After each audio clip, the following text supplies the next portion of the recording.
اظہار خیال کے لیے میں التماس کروں گا عزت مآب جناب محمد ہارون الرشید صاحب. یہ ہیڈ ماسٹر ہے گورنمنٹ ہائی اسکول موندا کے. آپ کی بھرپور تالیوں میں اظہار خیال کے لیے، اظہار معافی ضمیر کے لیے تشریف لاتے ہیں محترم المقام جناب محمد ہارون صاحب. بسم اللہ الرحمن الرحیم. معزز اساتذہ کرام، عزیز طلباء اور ہمارے دوست پروفیسر صاحبان اور خواتین و حضرات،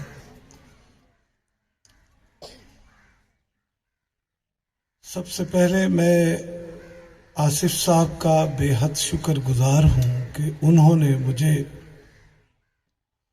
اس تقریب میں مدعو کیا اور کچھ کہنے کا موقع فراہم کیا.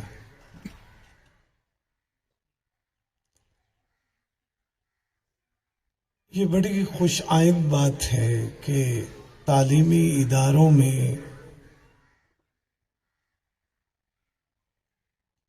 مختلف کتب کی تقریب رونمائی ہو،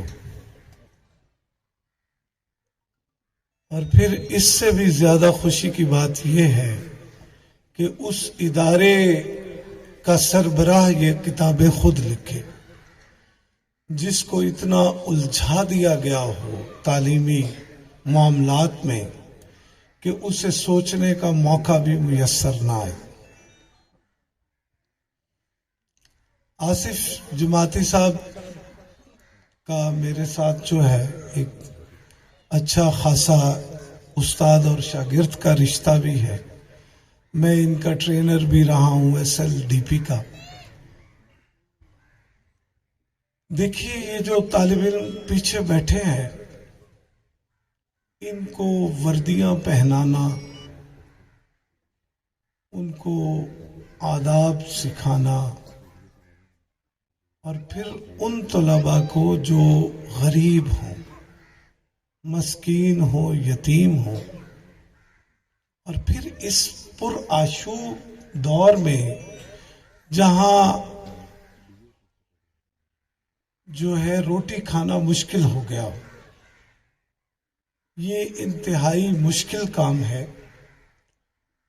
اور ان کو پھر تہذیب و تمدن سے آگاہ کرنا، یقیناً جہاں ایک ہیڈ ماسٹر کا رول ہے، وہاں پہ اساتذہ اکرام کا، ان کی ٹیم کا بے حد کاوش ہے، کیونکہ یہ ضلع کے چند اور پنجاب میں بالکل چند ایک سکول ہوں گے جس میں 100% یونیفارم ہو، بچوں نے ویل ڈریس ہوں، اور پھر انہوں نے جرسی بھی پہن رکھی ہو.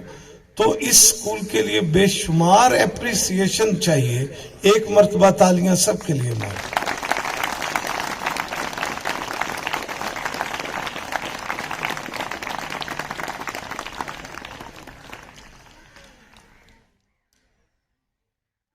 سنا تھا کہ وڈن کی جو سرزمین ہے وہ بڑی زرخیز ہے علمی اعتبار سے بھی، اور اس کا رقبہ تو ویسے ہی زرخیز ہے. اور جہاں رقبہ زرخیز ہو، اس سے جو فصلیں نکلتی ہیں وہ آٹومیٹکلی اس میں جو ہے زرخیزی آتی ہے، ذہن زرخیز ہوتے ہیں. اور یہاں پہ پھر آصف صاحب کا براجمان ہونا، یہ اس سے بڑی اچھی بات ہے. دیکھیے، جو ہمارے سرکاری ادارے ہیں، معذرت کے ساتھ ہمارے پاس بہترین عمارتیں ہیں، بہترین استاد ہیں، اور پھر ان کے پاس تعلیم بھی ماشاءاللہ بہت زیادہ ہے، رقبے بھی زیادہ ہیں، وسائل بھی بہت ہیں. لیکن پتہ نہیں کیا ہے کہ ہم بہت پیچھے ہیں. ہمارا طالب علم اس طرح پرفارم نہیں کر پا رہا. اس کے پیچھے شاید وہ جو مثلث استاد، والدین اور طالب علم کی ہے، وہ کہیں نہ کہیں اس میں ادھوری ہے. جس کی وجہ سے وہ آؤٹ پٹ نہیں آ رہی. اساتذہ کوشش کرتے ہیں، شاید چیک اینڈ بیلنس کا وہ مؤثر نظام نہ ہونے کی وجہ سے ہم اس طرح پرفارم نہیں کر پا رہے. صورتحال یہ ہے کہ جو ہمارے ارد گرد سکول ہیں وہاں پہ ٹیچر بھی 10 پڑھا ہوا ہے، ان کی عمارتیں بھی ٹوٹی ہوئی ہیں، ان کے اندر ڈسپلن بھی کوئی نہیں ہے، لیکن بچے لکھنا پڑھنا جانتے ہیں. وہ چیک اینڈ بیلنس ڈیلی کا کام انہیں ملتا ہے اور وہ کرتے ہیں. اور جہاں اساتذہ کی ٹیم اچھی سرکاری اداروں میں بن گئی ہے وہاں پہ یہ ادارے بہتر ہوتے جا رہے ہیں. اب میں اصل مقصد کی طرف آنا چاہ رہا ہوں کہ دیکھیے قومیں اپنی زبان سے زندہ رہتی ہیں. جس قوم کے پاس اپنی زبان نہ ہو،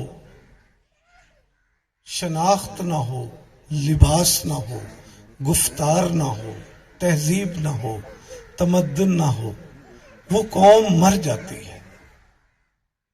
یہی ہمارے ساتھ سابقہ ادوار میں کیا گیا کہ جب انگریز آیا تو وہ بخوبی جانتا تھا کہ اگر میں نے ذریعہ تعلیم تبدیل نہ کیا تو یہ قوم دوبارہ زندہ ہو جائے گی.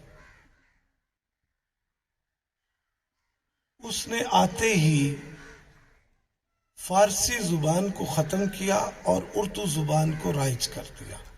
حالانکہ پورے خطے میں ایران، پاکستان، انڈیا اور افغانستان میں فارسی بولی جاتی تھی. اس سے ہوا کیا؟ اس سے ہوا یہ کہ جو جتنا بھی کام ادب میں، تعمیرات میں، میڈیسن میں، شعر میں اور دیگر شعبہ جات میں کام ہوا تھا، جب اس کی جگہ اردو نے لی اور پھر اردو کی جگہ انگریزی نے لے لی تو وہ سارا کام رک گیا اور ہم سادی اور رومی سے محروم ہو گئے. ایون قرآن مجید کا پہلا ترجمہ بھی فارسی میں ہوا تھا. تو وہ جو کٹ لگا دیا گیا کہ جو ہمارے بزرگوں نے گزشتہ کئی 100 برسوں میں کام کیا تھا وہ رک گیا. اور پھر اردو میں وہ نئی کتب لکھی گئی، نئے تراجم ہوئے، نئے افسانے لکھے گئے، پھر نئی کہانیاں آئی، نئے ناول لکھے گئے. تو وہ پھر اب ماشاءاللہ ہماری زبان یہ کافی آگے نکل گئی. لیکن معاملہ یہ ہے کہ استاد جو ہوتا ہے وہ جہاں علم و ادب سکھاتا ہے وہ گزشتہ صدیوں کے علم کا وارث ہوتا ہے، وہ برج کا کام کرتا ہے. یعنی وہ جو پیچھے جتنا بھی کام ہوا ہے وہ آنے والی نسلوں میں منتقل کرتا ہے. اب وہ ہم منتقل نہیں کر پا رہے. آج اس میڈیا کے دور میں ایون اردو کو بھی خطرہ ہے. اب ہم جو موبائل پہ زبان استعمال کر رہے ہیں وہ بھی انگریزی اور لاطینی، یعنی آپ نے لکھنا ہے تو APP آپ لکھتے ہیں.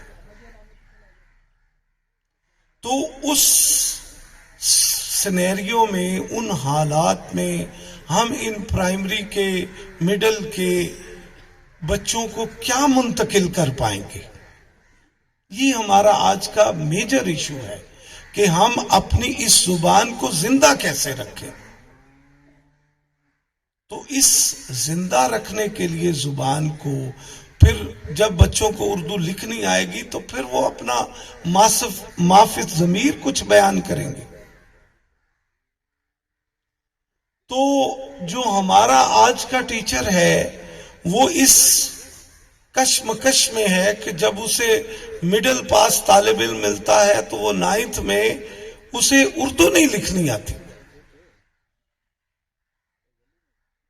اب وہ 9th والا ٹیچر اسے اردو پڑھا رہا ہے دیگر مضامین. تو اب جو آنے والا سال ہے تعلیمی، وہ اب جو نئی بکس آئی ہیں، ایون میرا وہ بک ویئر ہاؤس سے رابطہ ہوا تو انہوں نے کہا جی سوشل سٹڈی کو بھی ہم نے انگریزی میں کر دیا. تو ان حالات کو مد نظر رکھتے ہوئے اگر یہ 4 کتابیں اس موقع پہ ان کی رونمائی ہو رہی ہے تو یہ تو ایک معجزے سے کم نہیں ہے.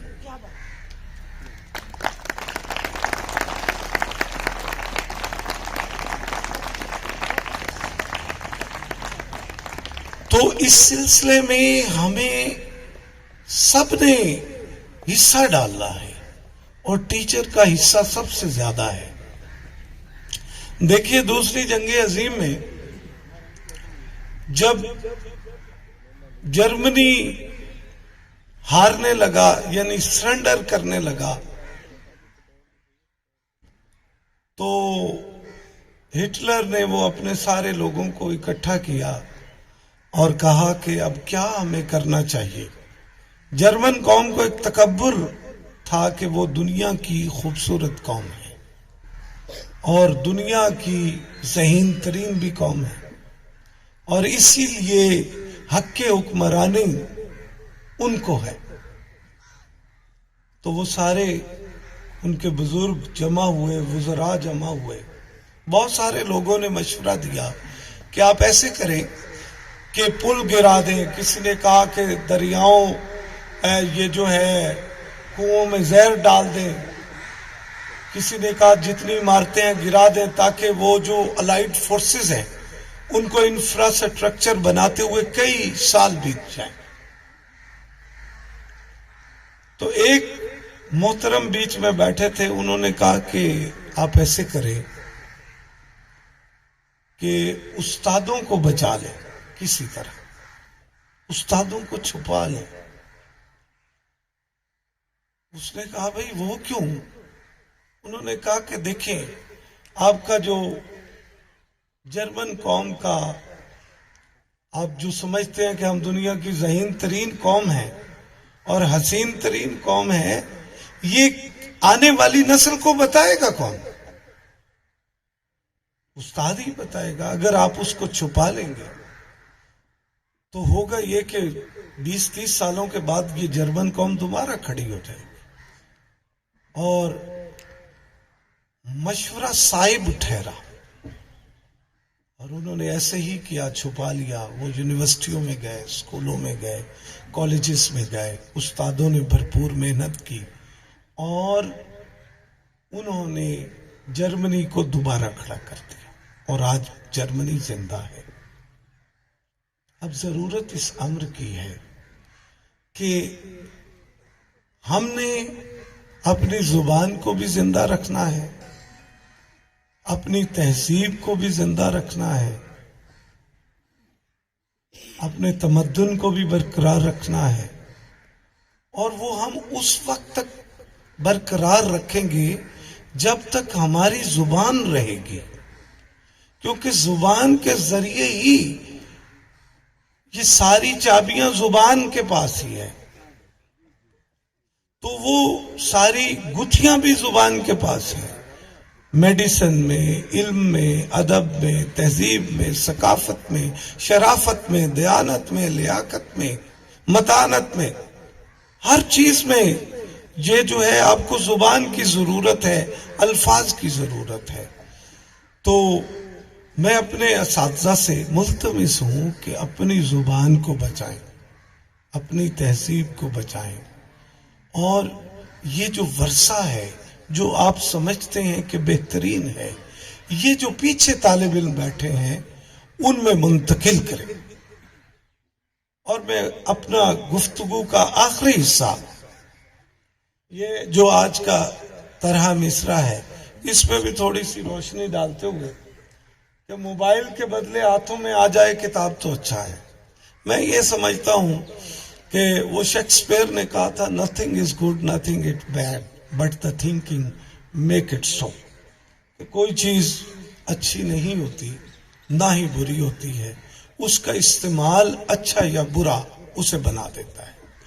اب تو بہرحال موبائل ہمارے گھروں میں گھس آیا ہے، اب یہ سوچئے کہ اس کا استعمال کیسے، وہ تصور مٹا دیں کہ موبائل جو ہے ختم ہو جائے گا اور کتاب، اب تو یہ سوچیں کہ ہمارے بچے جو موبائل میں کتاب ہے گوگل میں بے تحاشا پڑھی ہیں، اس کی طرف کسی طرح ہم اپنے بچوں کو مائل کر لیں۔ بے تحاشا لائبریریاں پڑھی ہیں، بچہ دیکھیں، میں یہ بھی بتلاتا چلوں کہ دیکھیں برائی کا بدلہ فوراً مل جاتا ہے، اور اچھائی جو ہے وہ کسی نے خوب کہا ہے کہ نیکی کرو اور دریا میں ڈال دو، دریا برد کر دو۔ اگر اچھا معاشرہ تشکیل ہو جائے تو وہ پھر نیکی خزانے کی صورت سے باہر آ جاتی ہے دریا سے، لیکن فی الحال وہ چانس مفقود ہیں۔